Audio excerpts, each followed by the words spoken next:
Hey everybody, this is Rydo and we're back with another recording of Hearthstone. We're on the Asian account. Today is Monday, March 5th.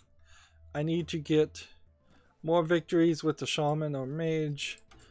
And it would be nice if we could get in ranked play.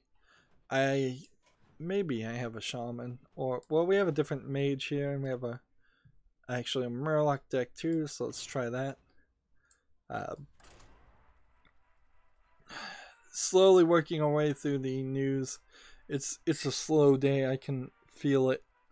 Just one of those days.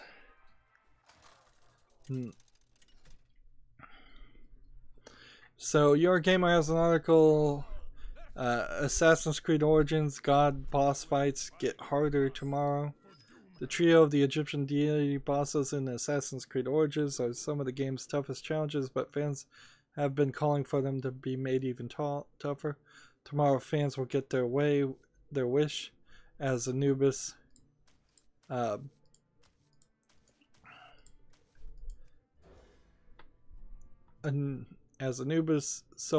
and Sikhimet trials get a fresh hard mode. Each week in March will feature both standard boss and another one on hard mode. Assassin's Creed Origins is weird. It feels like it has weekly challenges, which is not something you expect from an Assassin's Creed game.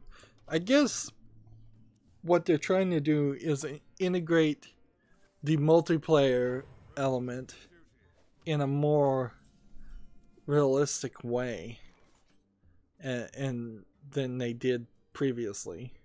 It used to be that Assassin's Creed multiplayer was its own side application, its own exe file, and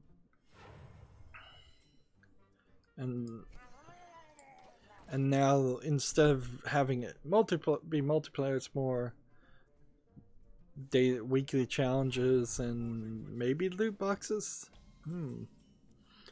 I think there are loot boxes in Assassin's Creed Origins. Let's see. Here at the bottom it says, and finally Ubisoft is adding yet more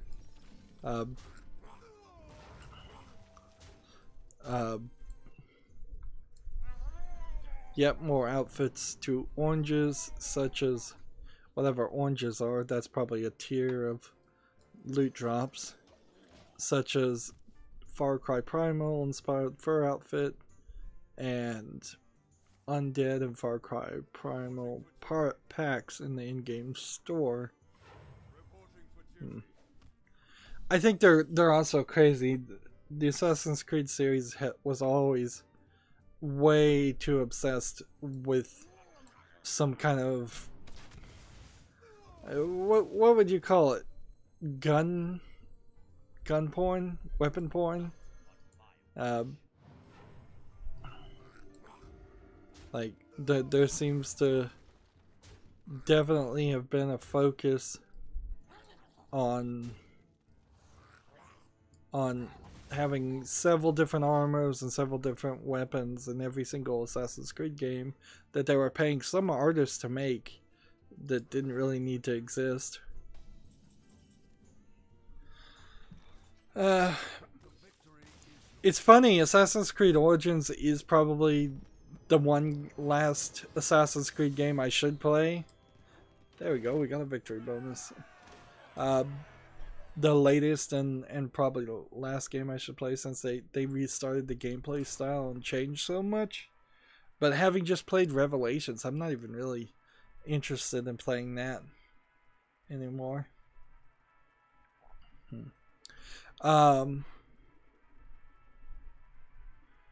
So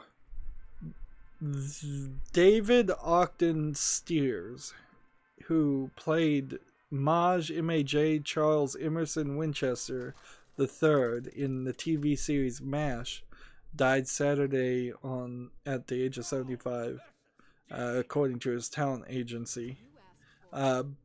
This is only slightly video game related in the fact that he was a voice actor Uh, uh, it's only video game related in that he played the voice actor in some of the Myst games. So he played a character named Escher and Jeff Zandy and Dr. Watson. So he probably was local to Cyan, in the same area to get to do that kind of work. But he's not like a big video game actor, I don't think. Nobody else even covered this news except for Rand Miller, who is one of the Miller brothers who runs Cyan. And 75 is not extremely young to die, but it is relatively long. Let's see.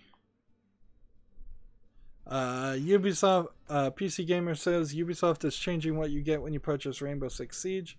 Renown is no longer needed for weapon attachments, and more operators for the standard edition buyers and more. Let's see.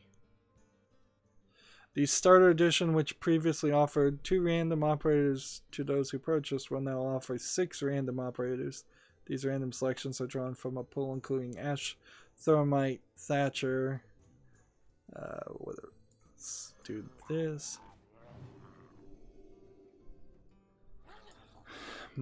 Let's not lose our focus. Thatcher, Fuzz, Sledge from the attacker side, and Rook, Mute, Smoke, Jaeger, and Capkin from the defender side. Which one would hope you didn't end up with all attackers or all defenders, but you might.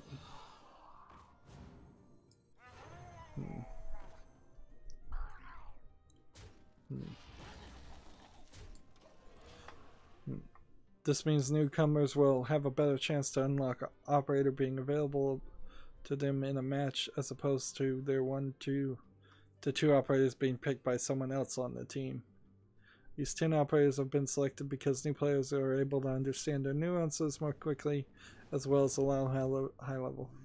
Rainbow Six Siege really does seem like it's trying to be this Overwatch game with all these operators, but I just think it's a flawed concept in that you really are only doing one thing. 1 to 2 other things.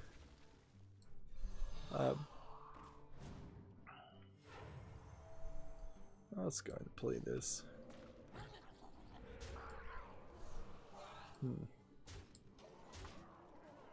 Monster Hunter World is now Capcom's best-selling game of all time, according to Eurogamer. I don't think there's really anything more you need to say about that. Monster Hunter World, one would hope, might take some lessons from it and be more accessible slightly to new players without losing all of its all of the things that people like about it.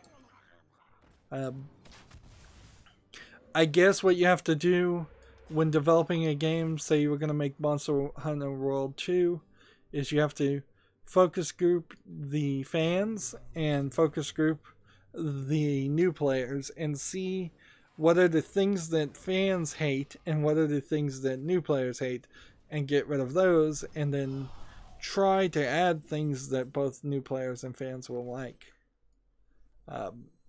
I think that's about all you can really do.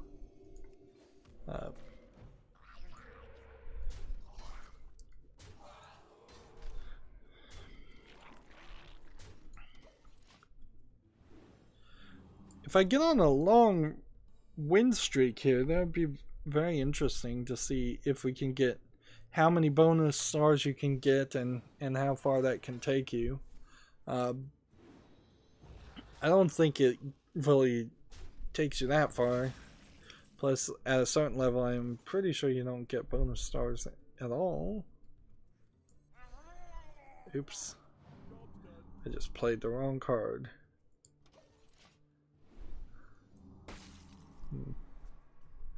Uh, the Hearthstone also tweeted that they were potentially having some bug happen in the ladder for legendary players.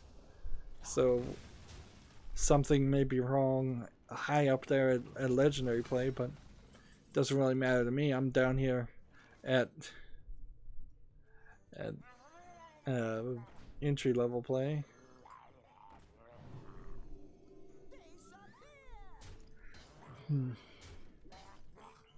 And see, we pretty well know what the secret is. It's ice block.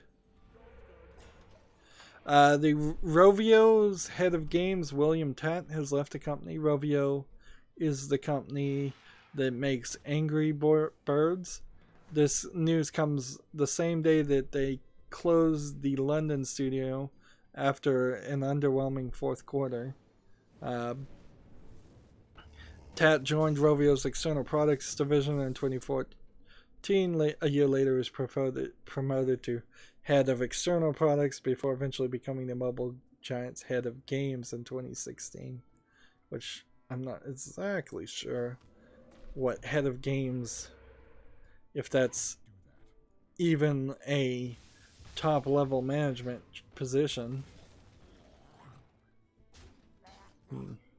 Because you could be a department head and still not sit at the table at the board meetings.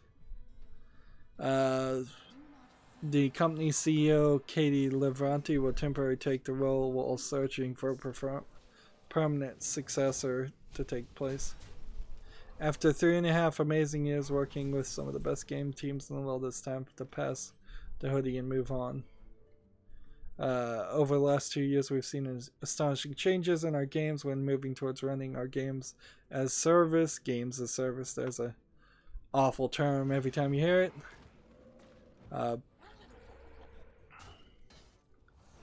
Let's kill this guy.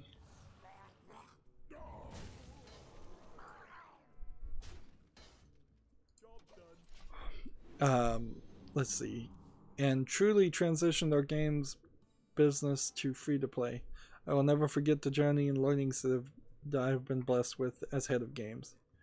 So, I would heavily argue that Angry Birds is a dead genre. It was a flash in the pan that they were able to stretch for like 4 years, certainly, but there's not much more you can do with it. You got like 1 or 2 Angry Bird movies out of that, which was 1 or 2, one too many, clearly, as far as the Angry Birds.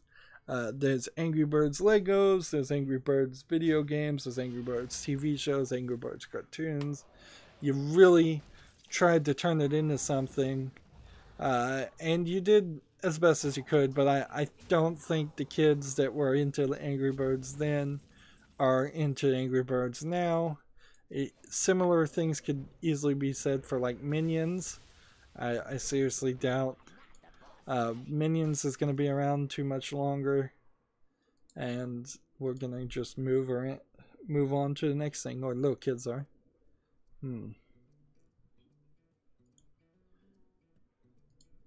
There's an interesting thing here. Most people, if you pay attention to YouTube drama and video game critics, know that there was this company run by seemingly an insane person that called Digital Homicide, and they threatened to sue Steam, and they tried to sue Jim Sterling, and they threatened to sue people who reviewed Digital Homicide's bad asset flip games poorly. And so Valve eventually just straight up banned them and terminated the relationship with the company, Digital Homicide. And what's funny is I think that probably was the first time Valve had ever terminated a business relationship with anybody, and they've done it a few more times. One of Digital Homicide's asset flip games, however, was Temper Tantrum, Temper Tantrum 1, Temper Tantrum 2. These fake game asset flips tend to flood the market with garbage content that people would buy for trading cards or some reason, or just people would buy for no real good reason. And so there's this game called Temper Tantrum, and that was taken down. As of March 5th, 2016, March 5th, 2018, it has been, a game called Toddler Simulator has been released. And you know what it looks like? It looks exactly like Temper Tantrum. Perhaps a little bit more polished, but still just a random assortment of assets. Still a kid running around and crashing into objects. And a similar looking thing in that. And it is available 10% off for $8.09. And it's from a company called Josh Corp. Which I wouldn't be surprised if this is Digital Homicide, but it could easily be somebody else. Let's see. All of the 2 user reviews, both are negative for this game, so it's running 100% negative rating since it came out. Let's see, if I remove both the filter for my language and if it's helpful, there still is only 2 reviews for this game. It's an interesting one. So I tweeted that to Jim Sterling so he could comment on it if he wanted to or not. But yeah, it seems like Digital Homicide 2.0 might be coming. And I don't know if that's a good thing or a bad thing. It might be a good thing for YouTube drama to talk about anything besides YouTube. We have a new person on the chat, Roberto, who put in a smiley face. Hi, Roberto. Man, just toying with me over here. Let's see. Your Gamer has an article in Nintendo Bayonetta has found the most unlikely savior. I don't know why this article was written on the 5th of March. Like I love Bayonetta, certainly. But the only thing that recently happened was Bayonetta 1 and 2 came to a Switch, and I guess that was enough excuse for them to write an article about it. More reason that I might want to buy a Switch at some point, but I don't know. I don't know if there's enough games there. I'm thinking maybe I should buy a Wii U, if anything. That way I could get a bunch of Wii U games relatively cheap and then play on their terrible tablet console. See, that's the problem, is even with the Wii, they stopped supporting or making games to run on a regular controller for Nintendo games. And so I just don't really want to play it. I don't want to waggle a controller, and the last 3 generations of Nintendo consoles have been waggle controller. I guess that also inherently tells me I don't want to play any virtual reality game where I have to waggle a controller also. Gamasutra has an opinion piece that's labeled Opinion Trumps Alleged Video Game Summit. It's a trap. The ESA finally did get invitations to go to this summit. I mean, let's see. The whole thing here is either you show up or you don't show up. And I think the ESA a lobbyist group should show up and actually talk to whoever the president may be when the president is talking about video games being too violent, and he clearly doesn't have the full story, and he's clearly just using talking points from the NRA to distract from the guns issue in the United States. But if you dig in your heels and don't show up and don't at least pretend like you're part of the conversation, then they're just going to leave you out of the conversation when they potentially do pass some kind of censorship laws. The real question that I feel like any of them have failed to ask is, what are the games that his own son, Barron Trump, are playing? Because we've seen him play video games. I'm pretty sure he's played at least he's playing at least Pokemon. Like, what games does Donald Trump know that Barron is playing? What games are Barron actually playing?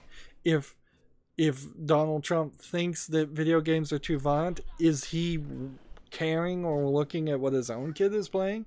Is he potentially giving M-rated or higher, even adult-only games to his own kid? Like, it's possible that he's just a uninvolved parent, and he is allowing his own kid, who seems, if I was to speculate, seems to be a little ADD. It's possible Barron is playing M-rated games in Grand Theft Auto, and that is what Trump is saying, when he should be playing teen games or lower. But yeah, this opinion piece is, I can't agree with it. Lobbyist group are supposed to talk to everybody, whether you like them or not. Let's see. Gamatsu has an article. Neo Atlas 1469 is coming to the West for the Switch on April 19th. What is this game? It's an eSwitch game, eShop game in the West. They're not going to release a physical version.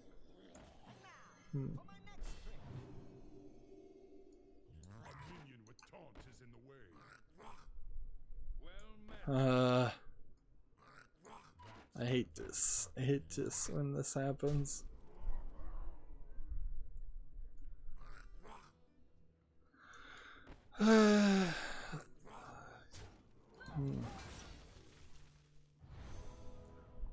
Let's see.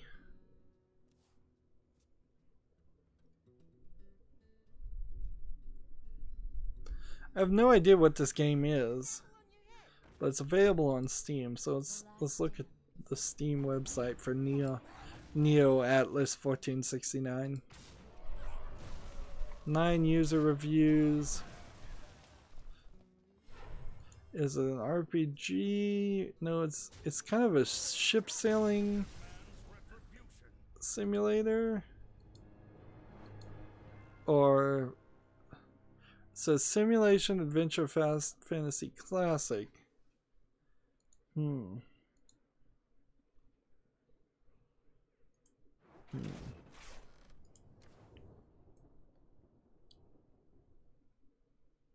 Let's try this Battlecry deck.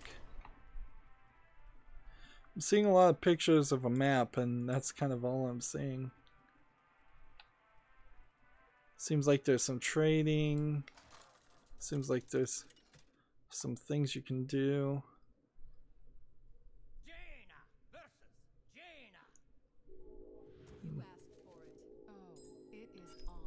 So it's an attempt, it seems, to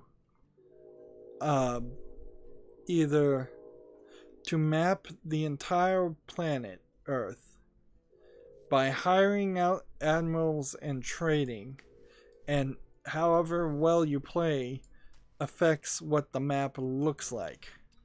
So they're showing one where it almost looks accurate, and then they're showing one where it is completely inaccurate. This is a crazy concept of a game, but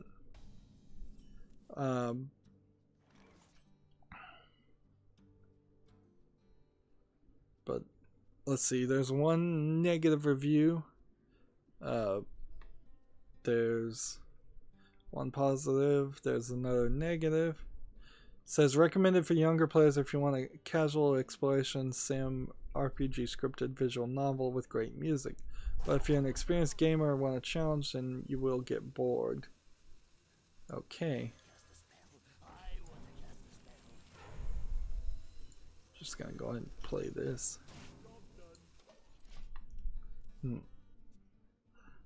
Trading is not very deep. Exploration gets monotonous. While waiting for the fleet returns, zoom in on a newly discovered land and search for treasure chests to click. This makes for easy money if the trading wasn't already there. Interesting game, but it seems like the reviews say it's only for young people. So I'll ignore Neo Atlas 1469 or whatever the name of the game was. Cthulhu in the chain. Marco Gonza says, really? Really what? Let's see. The card battle game, card battle RPG game called The Legend of Heroes Trails of the Sky, Kinzuna, has been announced for smartphones. It's available via Google Play in Singapore and Malaysia. That is part of the Legend of Heroes series. Maybe it will come to the rest of the world someday. Maybe, maybe not. I don't even play Hearthstone, to be honest, on my phone, except for when I'm using my secondary account. I guess that is part of the reason why I don't play it on my phone. But playing a Hearthstone game takes a little bit longer than the amount of time I would like to spend playing a game on my phone. Because you can spend a good 15-20 minutes playing one game if you get into a long game, where I'd prefer more of a 5-minute experience. That's where Clash of Clans really works well for me on my phone, is because when I do play it, if I just play one game, I'm playing games in increments of about 5 minutes. Let's do this and this, and then we're just gonna kill everything, I guess we have to. I'm watching the trailer for this card game, and all it is the animated trailer. It doesn't show any of the card game at all. It doesn't show anything that even begins to pretend to be the card game. And I think that really defeats the idea of calling it a trailer when it's not actually trailering anything. Darn it.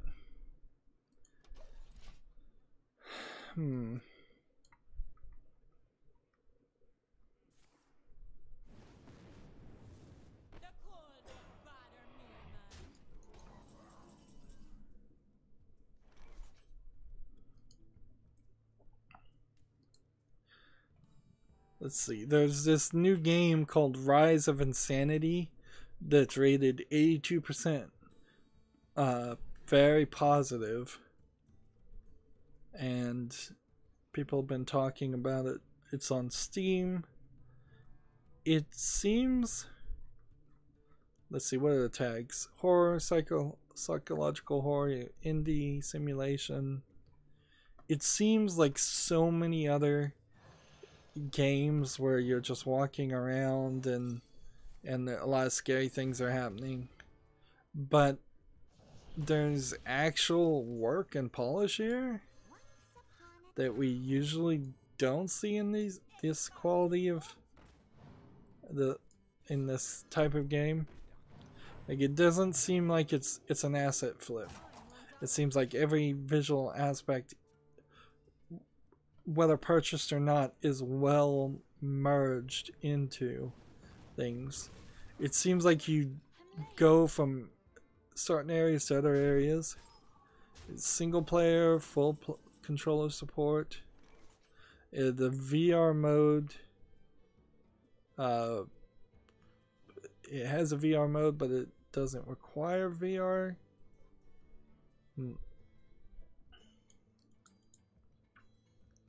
So I'll put that on my wish list. Rise of Insanity looks interesting. I should do my due diligence here, and let's see. It was a finalist at the Digital Dragons Indie Showcase of 2017. Let's come down here and look at the 26 negative reviews and see what bad things people have to say about it, because that's it. First negative review: starts out alright, kind of promising, looks nice, decent. That's about it. Let's see.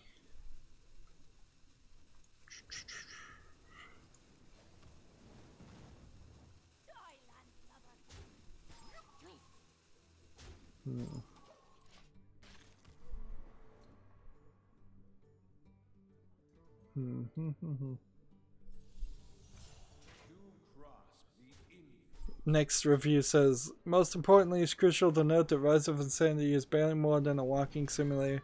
Mostly move room to room, experiencing whatever creepy things the developers throw at you. Mostly that's eerie sounds and frustrating jump scares, but there's also some legitimate cool imagery. Well, I do not like this Battlecry deck. Let's try Custom Shaman too.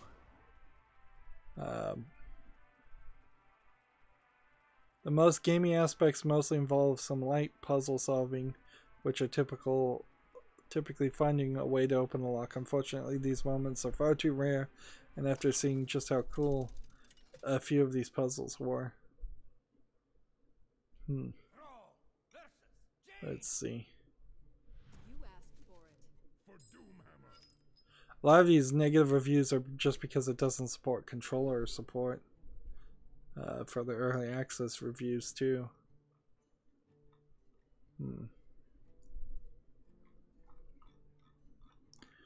So yeah, I'll look at Rise of Insanity, and it'll stay on my wish list. I'm not super hot on it because of the walking simulator aspect here. It does look good, and if there was one walking simulator I was going to pick, this would be on the list of ones to play. That being said, do I really need horror games? More horror games in my life? No. I've got more horror games in my collection for the Halloween month than anything else. But that is also kind of the problem with the video game industry, is they make a lot of horror-ish games that are sort of like that.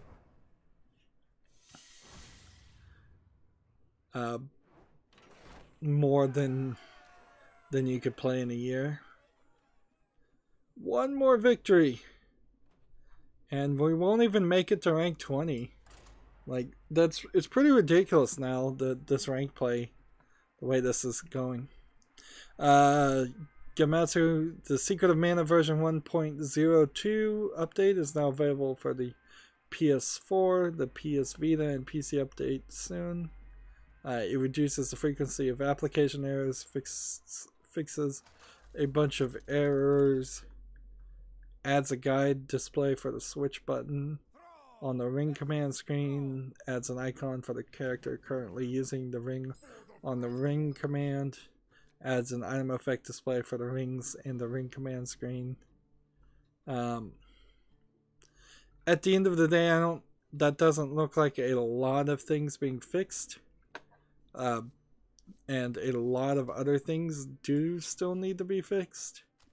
So the recommendation that I've heard people say, and I kind of agree with, is if you're going to play Secret of Mana, just play the original version of Secret of Mana through an emulator on your PC. Don't play the new game that adds nothing to it and makes some things worse. We've had a bad run, I suppose, with Secret of Mana and Chrono Trigger both coming to PC and being bad games. Something probably triggered them porting old games to PC, but them not really wanting to do it the right way. So, I don't know. Oh, I guess I should talk about my video last Friday. Friday, my YouTube stream of Hearthstone got 70 views, which is double the 30 I got for the stream before then that had the clickbait Trump name on it. And I think Jennifer Lawrence was the clickbait on the one that got 70 views. So I don't know what's going on, why YouTube has promoted that video specifically. I know it definitely did, but it went really well. It went really, really well for a Friday. So it'll be interesting to see if this slow, laid-back stream Monday now can even get 30 views, which 30 views was high. Usually we're closer to the 22 views, which is about 10% of my 233 subscribers. It seems to be staying pretty steady at 233 subscribers. So like anytime somebody subscribes, I think YouTube is unsubscribing somebody else. A 10% view rate is about all you can expect. It's average and kind of high for a YouTuber. It's part of the reason, I imagine, why they want you to have 1,000 good subscribers, but who knows how long it would take to get 1,000 invested viewers to subscribe to my channel versus 1,000 dead subscribers who won't watch any content you make ever again. I'm still subbing to a lot of channels. I'm seeing some people that make one video and have like 5 subscribers, and I'm subscribing to them and just saying, you know what? A lot of these small channels too, if it's somebody who put out one video that's interesting and they have 5 subscribers, they probably won't even put out another video for a year or longer. So you're not really losing anything in your news feed to subscribe to somebody. I have yet to run into somebody that I subscribe to because I want to help them out, and then been so annoyed by all the garbage content that they were posting on a daily basis that I then turned around and unsubscribed from them.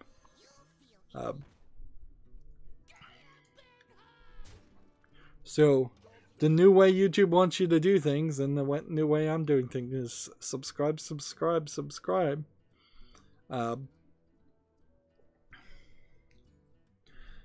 See, if I was monetized on my channel and I got 70 views, there's a decent chance that that stream, for as long as it would have gotten anywhere between 50 cents and as high as $2 or $4 in ad revenue, which is still a ridiculously small amount of money, certainly, but it would have been an amazing tip raise.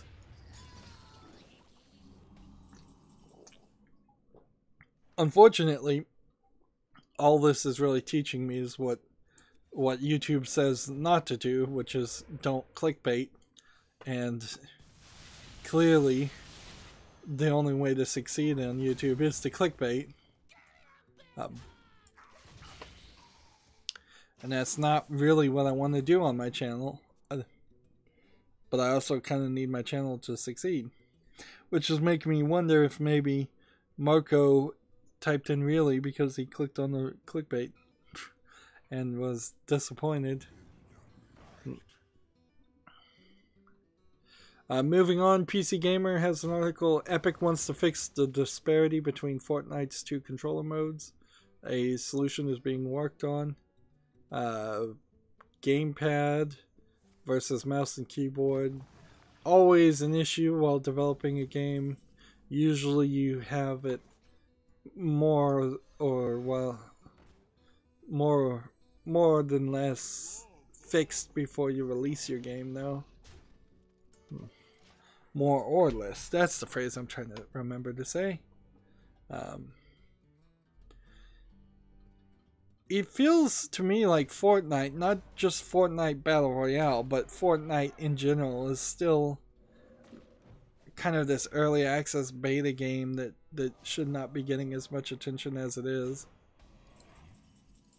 But whatever. Gamasutra has a article called Road to the IGF Ultra's Echo. Echo being an interesting game that well, what can you really say about it? Has an interesting concept that not that many people were super thrilled to play when it came out. I, myself included, I still would want to play Echo, but it seemed a little too expensive for something that feels like it's going to be a $5, like 3-hour indie game. I think where a game like Echo would have succeeded, as I'm not really reading this article, which is just them talking about the creators of their game, probably talking about the game. I think where they dropped the ball is the concept of not having a story up front hurts it. Like, I could see a game in the trailers I've seen for Echo and the gameplay I've seen for Echo. If there was some voice acting, 2 more characters that you were interacting with, and a story that was heavily highlighted, had some intriguing visual twists and something in that looked interesting, that would have sold better than trying to sell Echo as a game with an interesting gameplay mechanic and it feels like nothing else. The gameplay mechanic is interesting, but it's not that interesting.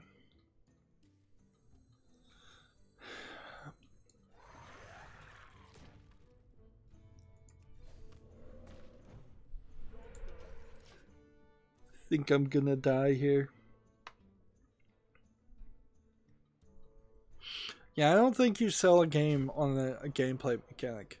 I don't think you can sell Super Mario Odyssey on switching hats as much as you can sell it on the story, which, I mean, it's a general Mario story anyways, but you still need that. I don't think you sell Metroid Prime on the concept of it just being a 3D platformer. I think you need that Metroid element too. I could be wrong about that, and I think there have been some exceptions to what I'm suggesting right now. But like Halo, I don't think sells as well if it's just generic first-person shooter. I think it needs this crazy story, even though it's not very good. Like, there's a lot of instances of that too. It's like if you just have a mediocre story, you're better off than having nothing or very little focused. Even Styx, which is kind of a thief clone game, plays a lot better knowing the story that you're playing as this goblin that can clone himself. The Unreal Engine Marketplace is having a spring sale. Video game players wouldn't use that because that's people buying parts of the assets that can be used in the Unreal Engine. So I just thought that was kind of funny and worth mentioning. Is like they're doing a store-wide sale, so more people can either make asset flips or buy assets and actually properly integrate them into the game. So 4 hours ago, let me reload this page just to make sure there's no new comment.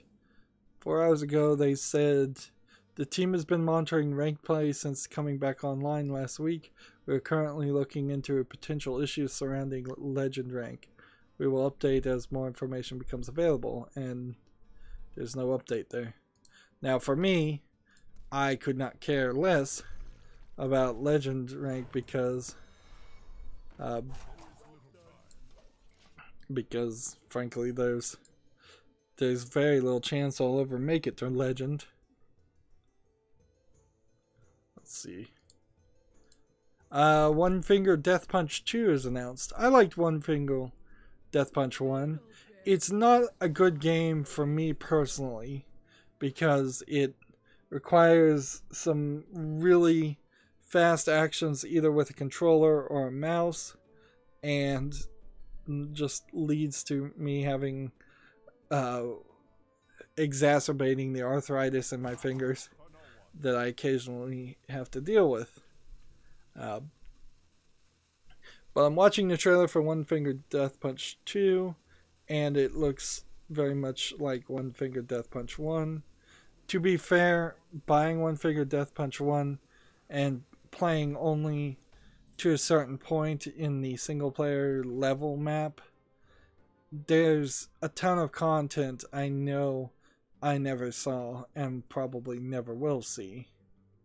But there also are some new weapons and new types of attacks and new craziness in the sequel. So even if you only played the first game for a couple hours and then got bored of it and left, I think you would still have a fairly decent experience to do the same in the sequel.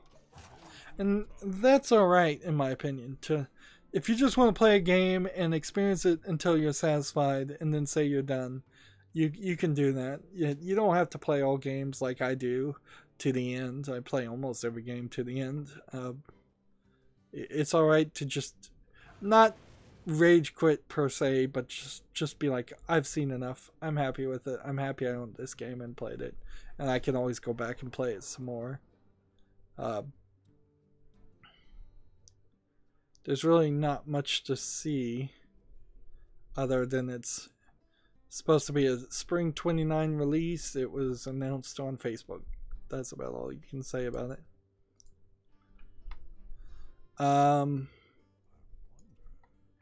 The former CEO of GameStop died, J. Paul Raines. That's slightly video game related. I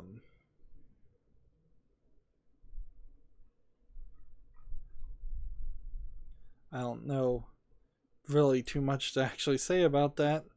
I think I have another article that I'll run into later that mentions it again. But yep, just another old person who's the CEO of a company slightly video game related, dying mostly because they're old. PC Gamer has an article, the most dedicated Kerbal Space Program players build amazing custom controllers, and then they have a picture of, let's face it, a very amazing custom controller. I don't think you should build a custom controller for Kerbal Space Program. I can you're going so far out of the realm cost wise and just usability wise from comparing like a fight stick option. Like, yeah, I could see buying a fight stick for $300. I could see buying a really nice steering wheel for like $300 or maybe a little less than that.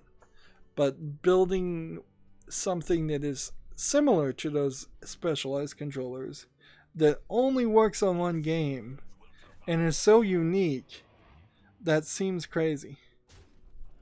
That seems really, really crazy.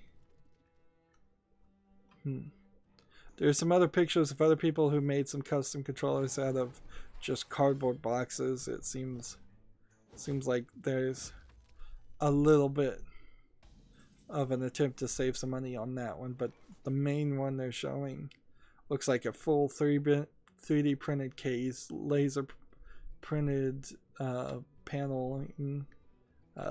Everything seems to be screwed down. If you're buying each of these switches and things from a company like Adafruit, you're probably not getting them at a decent price.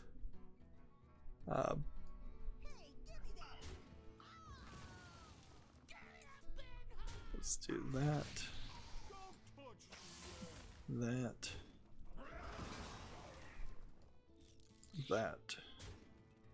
and that. Yeah.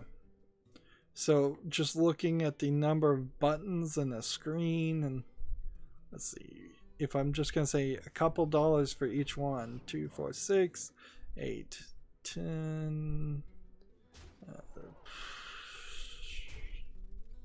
Yeah, you're looking at least $200 of components on the face of it. Probably another $30 at minimum for the tiny screen.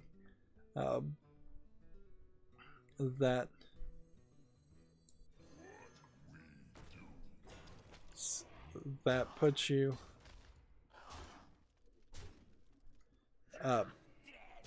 I wouldn't be surprised if you spent closer to $400, $500 building this, and that's too much money. Moving on, PC Gamer has a article, Nature Adventure Way of the Woods dazzles in a new trailer. So let's watch this trailer. Let's see. The name of the game is Way to the Woods. It's being described as a nature adventure. There's a deer that apparently can light up its antlers, and the deer is pushing its fawn, its little baby deer, on a train cart, and there are also some fish and cats, and apparently giant cats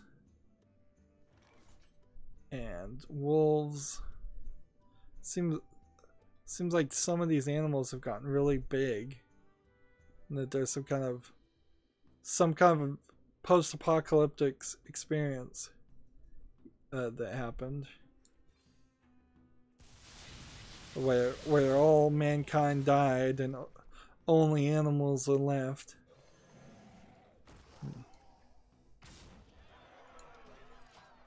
It does look interesting. Let's see. The studio Happy Bee is making it. They found a publishing partner in Team 17, the maker of the Worms games. And this is coming out in early 2019. I feel like PC Gamer is advertising this game and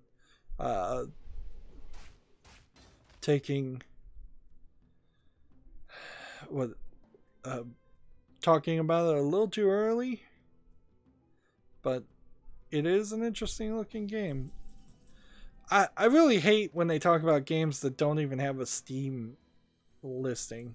Like, that should be the first thing you do when you make a game and release it and announce it. Is like, oh, and by the way, this game is on Steam right now.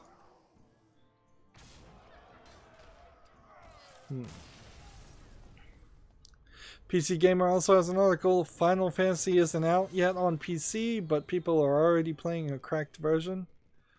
Chinese cracking group 3DM is claiming credit, although it had a little help. Is the subtitle. So, Final Fantasy 15 will be available tomorrow on Steam and Origin. I wouldn't suggest anybody play the cracked version, but it is apparently out there. In all honesty, it becomes this weird catch-22 we've finally done 2, so we don't really need to play this today. So let's move over to the European account. It really is just a weird catch-22 if you start thinking about what piracy you can justify in your mind and what you can't, because Final Fantasy 15 is Square Enix's giant company that makes tons of money, you assume. But then Final Fantasy 15 also is a giant game that somebody spent a lot of time and spent a lot of money to develop. So the idea doesn't ever really work. Not to get into an anti-piracy rant here, but it's hard to find the mental gymnastics for stealing a game that's available for purchase.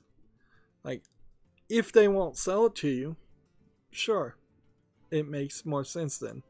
Like, but otherwise, I think I prefer personally to purchase games and have them in my Steam library. That's certainly it. Let's see, I need to play priest cards. I believe in this deck I already have something that's just priest cards. So let's look. We've got a couple of custom priest decks. And let's just see what's in these. Yep, these are all priest things. So custom priest 1 works for us. Here, and we might as well play ranked and try to get ranked higher up and ranked with the European account.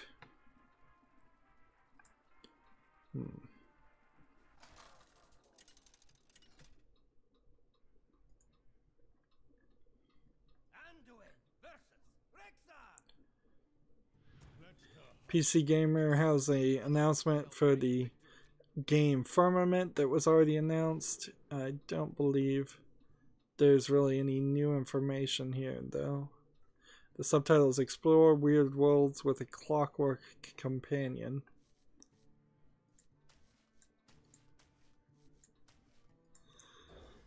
Yeah, this is the exact same trailer. I think they're probably going in the right direction to have clockwork contraptions in whatever Myst style game they make.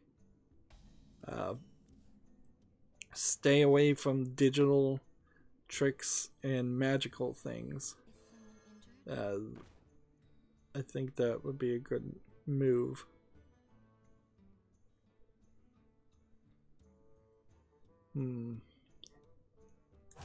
Let's just end the turn here.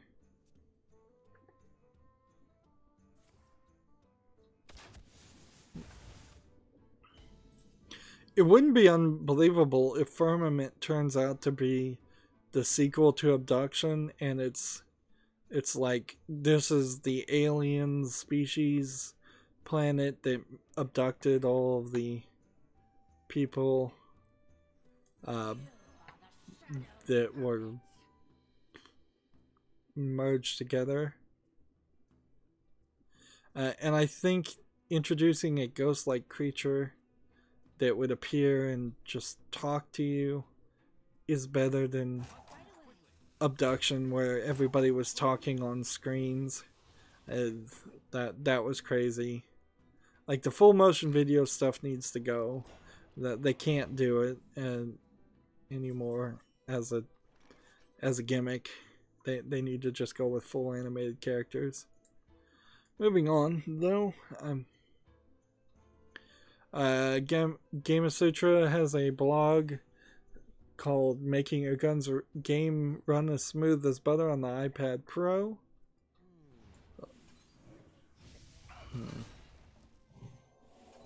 Let's do that. And let's just do this.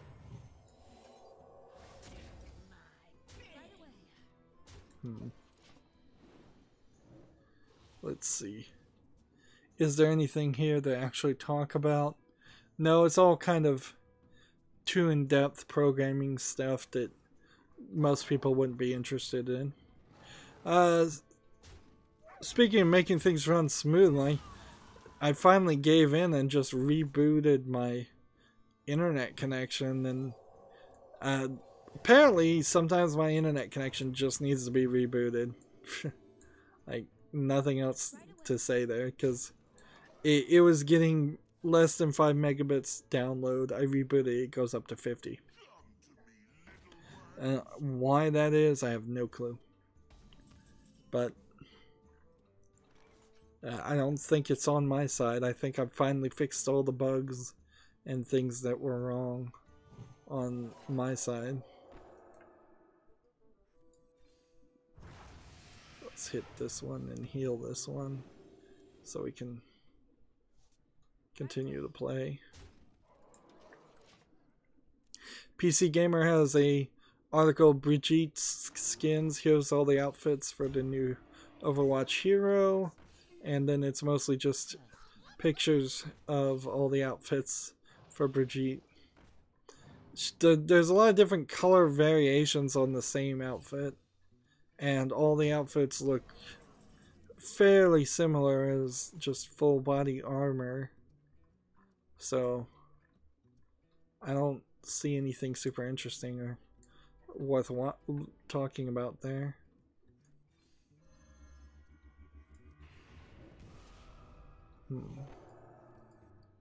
Let's see.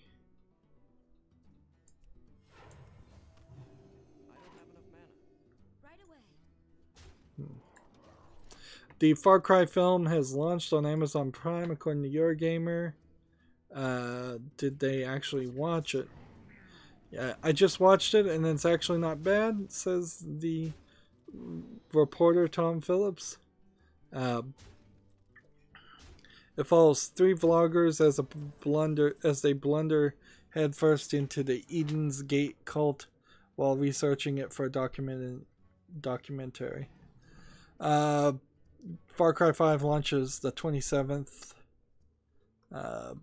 This is clearly just a advertisement video tie-in, full motion video tie-in. If it's not bad according to that guy, that's actually very surprising, because best as I could have figured, it was going to be awful. And I'm still a little worried that Far Cry 5 is not going to be that great. Let's see. PC Gamer has an article. Modders get Intel Coffee Lake CPUs to run on incompatible motherboards. Sidestepping the Z370 requirements for Coffee Lake isn't easy, but apparently possible.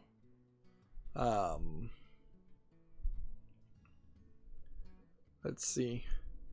The power requirements differ, and that's why it doesn't work. Let's see.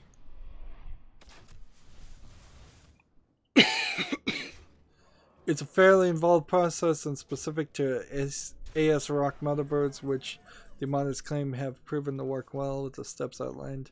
A socketed BIOS chip is desirable as it could reduce the risk of breaking the board because of the high power limits. I would not suggesting this mod with an i7 or i5K series CPUs. So it seems like they're manipulating the power supply to the CPU so that it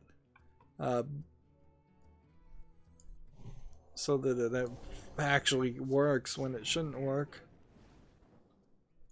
Let's see.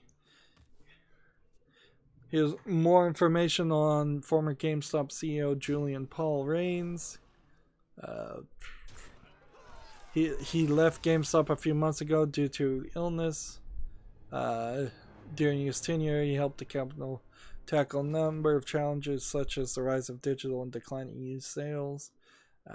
Honestly, am I going to try and make the argument that GameStop has succeeded at doing any of that? I don't think so.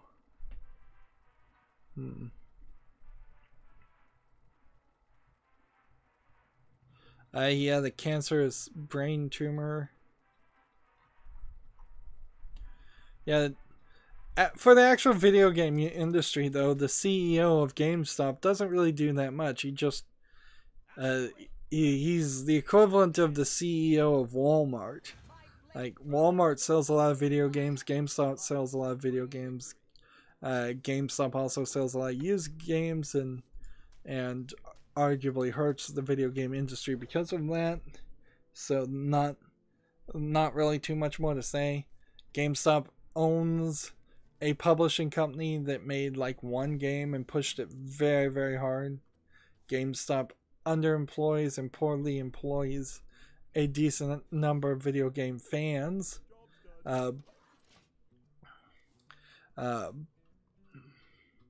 However, on the other hand, if GameStop were to disappear tomorrow, then it's not like Amazon would hire all those GameStop employees. Yeah, GameStop being the Walmart equivalent is about the best you can say there. Let's see. Hey, we have a new person on the chat. Don't you have any better cards, man? Rank up, son. Not on my European account, which is what I'm playing right now. This account's only been around for 4 or 5 months, and I haven't been playing ranked play on it, and so that's why I'm way at the bottom. Now that ranked play has changed a little bit, it'll potentially be a little less frustrating to try to stay closer to rank 20 or higher. But it wasn't really high on my list of priorities.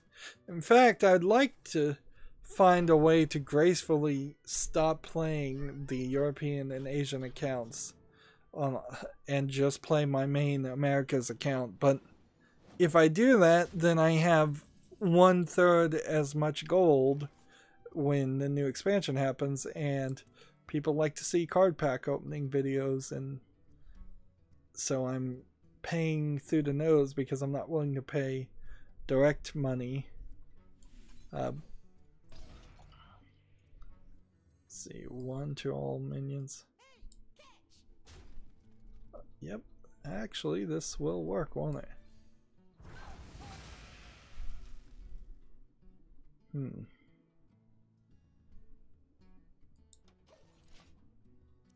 Let's see. Moving on, there's a Eurogamer report. Delightful tabletop RPG roguelike called For the King is leaving early access next month. Let's watch the trailer for that.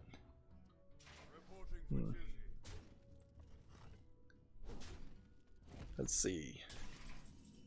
I'm seeing... What would you call this animation style? Low polygon 3D? I guess that's what you should call it.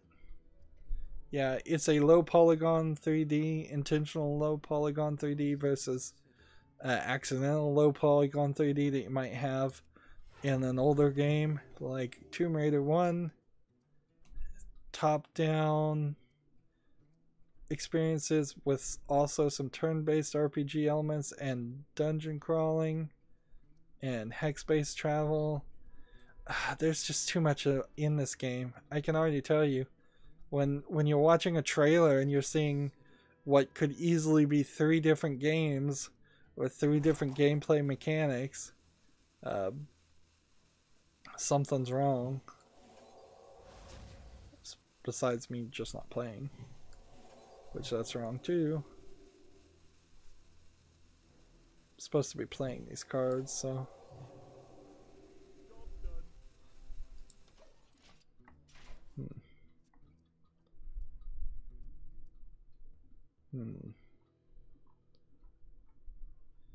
Yeah, I just don't see anything here for this game, For the King, that Eurogamer is advertising it. There's nothing here that looks special, and it's too early. Again, it doesn't have a Steam link. It's supposed to come out in April on the PC and consoles in 2019. It probably won't blow up the world. Let's see. Wanted to look at this game before I talk about it. Yeah, I just don't know about this one.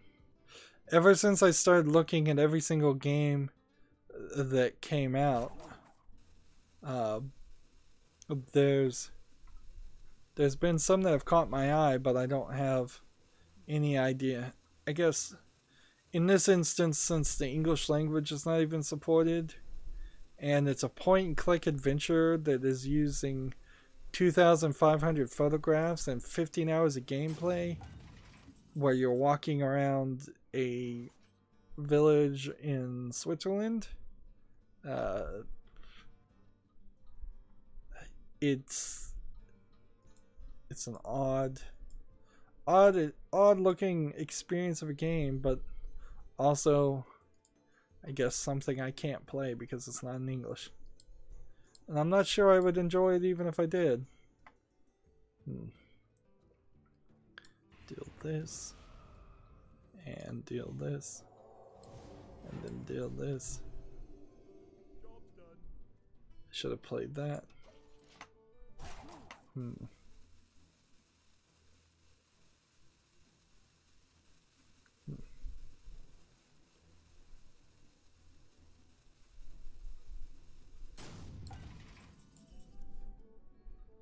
Let's see. Gamma Sutra has an article on Open Letter on tourist mode, which is talking about how they wish all games had a tourist mode. For example, Fallout 4, where you could just walk around and not be attacked. It's not a terrible idea, but it potentially would cause a lot of people to spend some extra time programming.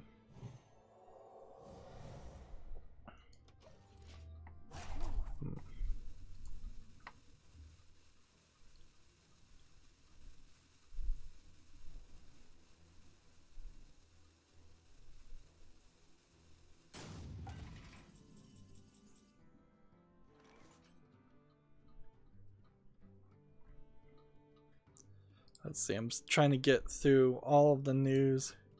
Here, this needs to be our last game, so we can break it up and move on to the next stream. We're already 30 minutes past. Finally some cards we can play.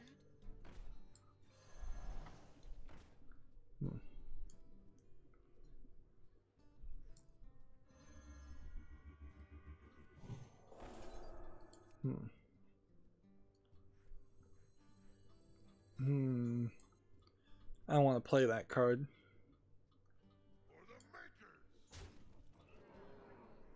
Restore 5 health to the minion and your hero.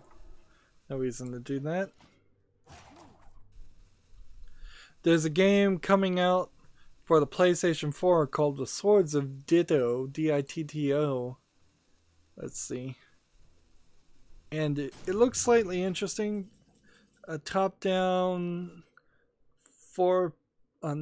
2-player real-time strategy game, cutesy animation, apparently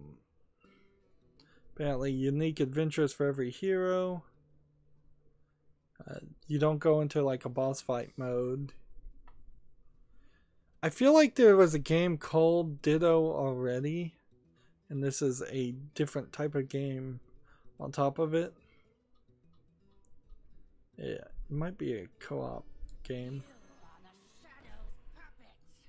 Double somebody's health. And then do this.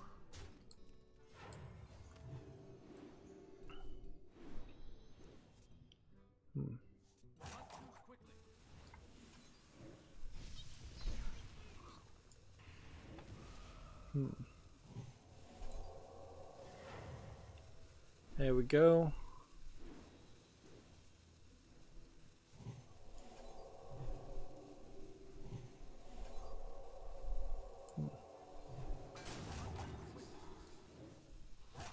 Ah, it took too long. It took too long. Darn it. So Swords of Ditto looks interesting. I'm not sure if it's going to come to PC though. Alright, let's silence a minion. Draw a card. Attack here. Play this.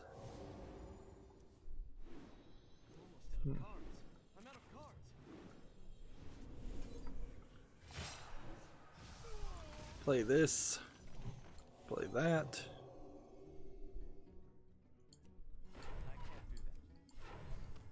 Play that.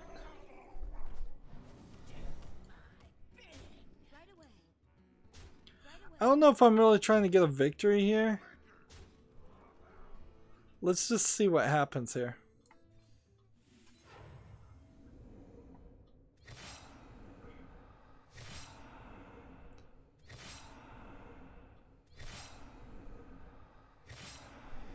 I just killed myself.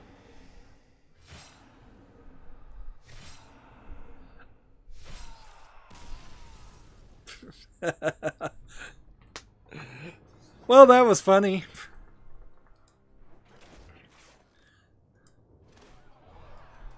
And we cast 40 spells. And we only need to play 6 more priest cards. Wait, I already said this was going to be it, so let's end the recording here. Stay tuned for the next recording. As always, I ask you to like, share, subscribe, comment, and watch every second of my videos.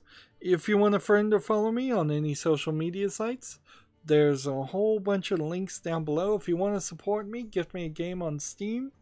Thank you for watching. Have a good evening.